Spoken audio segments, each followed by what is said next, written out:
that these East Germans were unarmed. A lot of them had kids. As one border guard said to me when I asked him, why didn't he force them to stay, catch them, shoot up in the air, anything? His response was they weren't enemies, they had prams.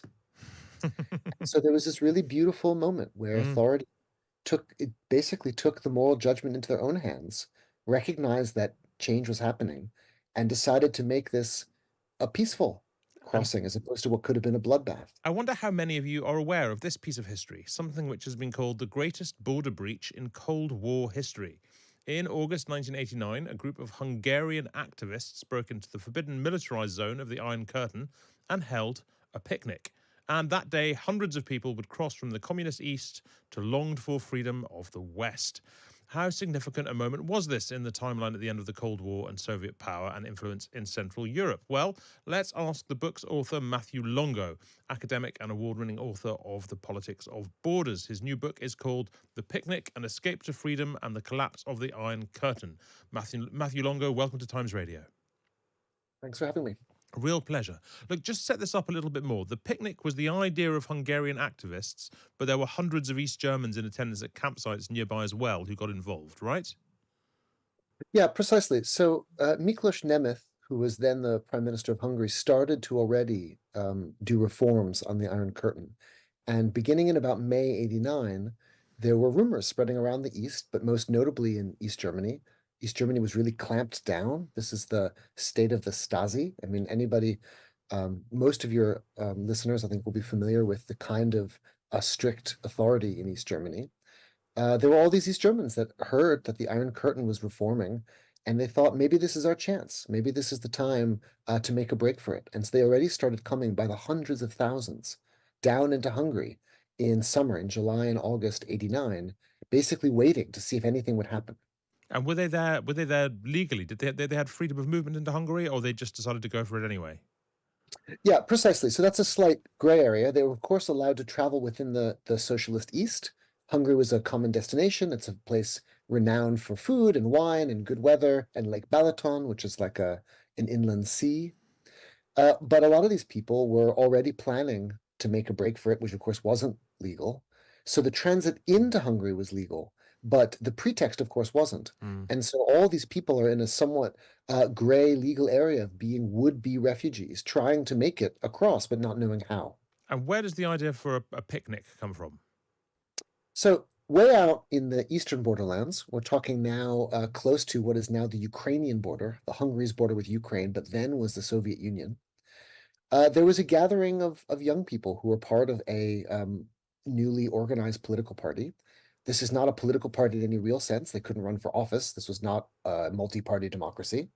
But they were beginning to look like a party. They'd started to mobilize, and mobilization at this point was, at least in some very small measure, allowed.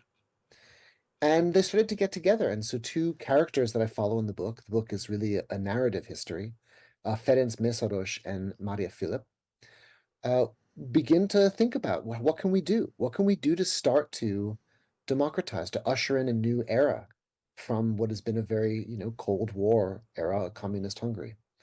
And the idea comes from Ferenc, this idea that, we shouldn't be out here in the East complaining about freedom of movement. We have to go there. We have to go to the Iron Curtain and protest it, like at the site. Mm. And he wanted to make an event that invited Austrians across the border, a really exciting pan-European, literally cross-border event, which at the time was unimaginable. But they started organizing it, and specifically, Maria Philipp gets involved because the idea was originally shut down because it was kind of laughed at. And she says, forget it, I'll help you. I'll Mm. do this with you. And together, the two of them basically spend the summer 89 planning this great party. And for them, it really was a party. It was going to involve sausage and beer. And their initial idea was to throw beers across across the fence, not Mm. knowing that the Iron Curtain was a 2 kilometers wide expanse of, military zone. It wasn't exactly the kind of thing you could throw a picnic at, but because of this serendipitous event where Nemeth was already basically peeling back the Iron Curtain, there was this space within the Iron Curtain that was allowed for them. And they did it. And this event was going to be just a party. But of course, it set the stage for this incredible moment of thousands and thousands of East Germans attending and hundreds, or at least we think about 600 or so making it across. So look, so they basically they get into the militarized zone between Hungary and Austria. Presumably, in the past, people even attempting to access this zone, I mean, they'd have been turned back, they'd have been shot. But instead, what happens to them?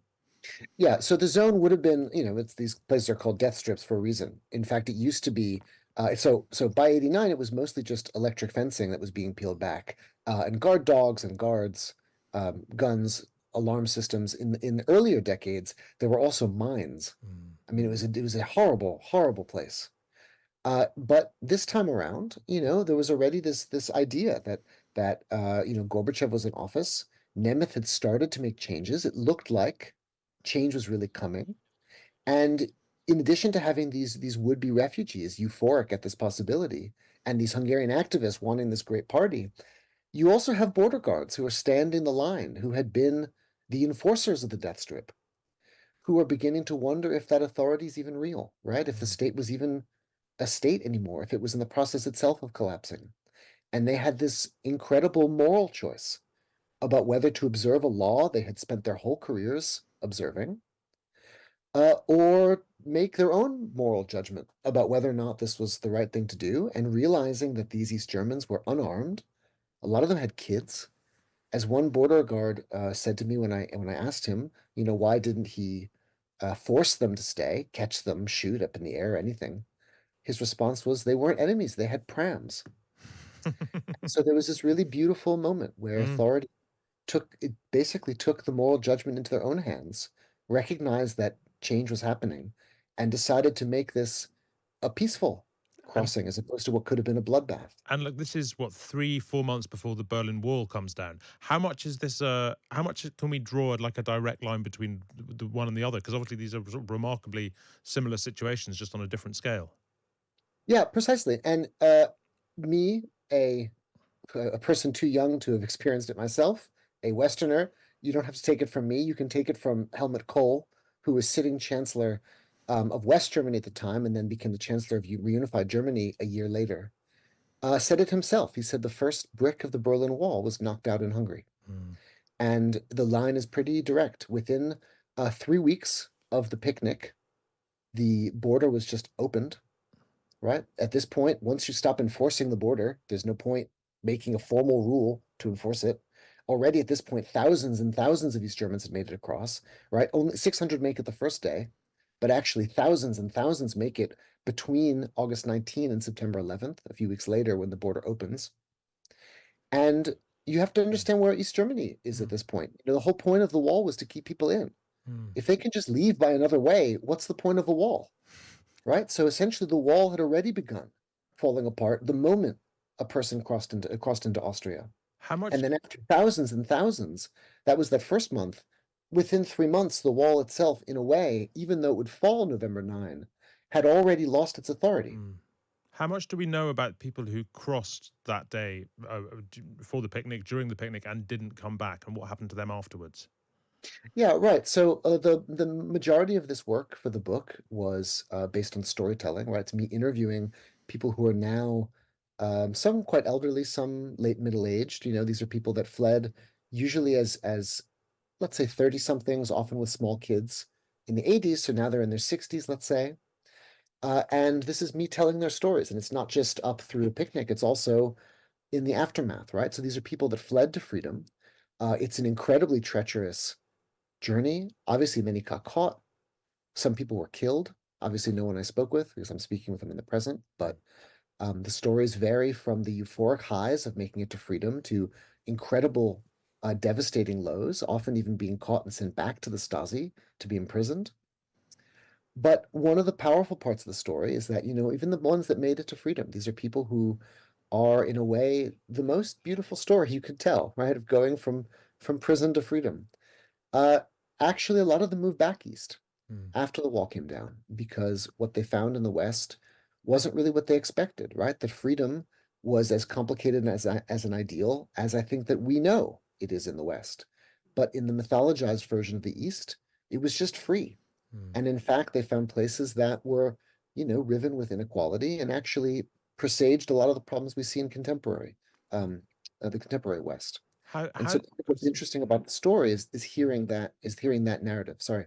no, no, I was going to say, how is the day now viewed and remembered in Hungary? Is it celebrated? Is it marked? Yeah, hugely so. So despite the fact that in the West it's a relatively unknown event, and in fact, to me, quite shocking, given how much we know about the Berlin Wall, that this is an untold story. It's really remarkable. But in Hungary, it's certainly known. In fact, it's celebrated every year, often with great fanfare. At the 30th anniversary, I attended. A lot of the interviews I conducted in the present were set at that venue. Not only Orban spoke, Prime Minister of Hungary, so did Merkel. Merkel came from, at the time, she was Chancellor of Germany. But it's very politicized, right? There's a way that it's fought over. Its legacy is fought over in Hungary. It's quite different than in Germany, where it's just celebrated. It's actually a very important day in Germany. And whereas, again, in most of the West, it's not really recognized or known. In Germany, it's incredibly well known. So much so that at the 20th anniversary of the fall of the Berlin Wall, they made a great spectacle of tossing down dominoes to signify the fall of the Eastern states and the beginning of liberalization of the East. And the person they charged, one of the two people they charged with pushing the dominoes. The one is a quite known figure, which is Lech Walesa from Poland, and the other was Miklos Nemeth from Hungary. Mm, wow. And so it's quite known. I mean, he's quite a hero in Germany. It's just that in the UK and the US and most of the circles that I inhabit, this was not a relatively unknown story. Well, a completely fascinating story, and I'm only sorry we have to leave it there. Thank you very much indeed, Matthew Longo. You might like to know that while we were speaking, we've had an anonymous text, somebody saying, I was in West Berlin in the summer of 1989, and it was totally extraordinary what was happening in Hungary. It was like a huge pressure cooker behind the Iron Curtain, and the only valve that could relieve the pressure was finally opening the Berlin Wall. There were thousands also camped in the Hungarian embassy in East Berlin. I'm so glad this book is telling a key aspect that has been largely forgotten.